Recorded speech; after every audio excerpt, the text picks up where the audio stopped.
السلام علیکم۔ پری مونسون بارشوں کا سلسلہ سندھ تک پھیل گیا۔ کراچی میں بھی رات گئے بادل برسے۔ عید پر کراچی میں کیا ہونے والا ہے؟ بڑی خوشخبری آ گئی۔ کیا آپ حالات حاضرہ سے آگاہی حاصل کرنا چاہتے ہیں؟ خبر کے پیچھے چھپے اصل حقائق جاننا چاہتے ہیں تو ابھی سبسکرائب کیجئے دل مل پاکستان کو اور ساتھ ہی گھنٹی کے نشان پر کلک کر دیں۔ آپ کو بتاتے چلیں کہ کراچی کے مختلف علاقوں میں رات گئے اچانک کہیں ہلکی اور کہیں تیز بارش سے موسم خوشگوار ہو گیا۔ پی اے F base Masroor, Jinnah terminal, Saddar, Clifton, Burns road, old city area, Tariq road, Bahadurabad, new town, Gulistan Jauhar, Gulshan Iqbal, Nazimabad اور نارتھ ناظم آباد میں بارش ہوئی۔ بارش کے بعد شہر میں موسم خوشگوار ہو گیا۔ محکمہ موسمیات کے مطابق شہر قائد میں آئندہ 24 گھنٹوں کے دوران صبح اور رات میں بوندا باندی اور ہلکی بارش کا امکان ہے۔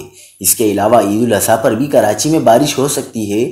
محکمہ موسمیات نے مونسون سسٹم 30 جون سے کراچی میں داخل ہونے کی پیشنگوئی کی ہے۔ کراچی، حیدرآباد اور سکر سمیت دیگر اضلاع میں 30 جون سے مونسون کی بارشیں شروع ہوں گی۔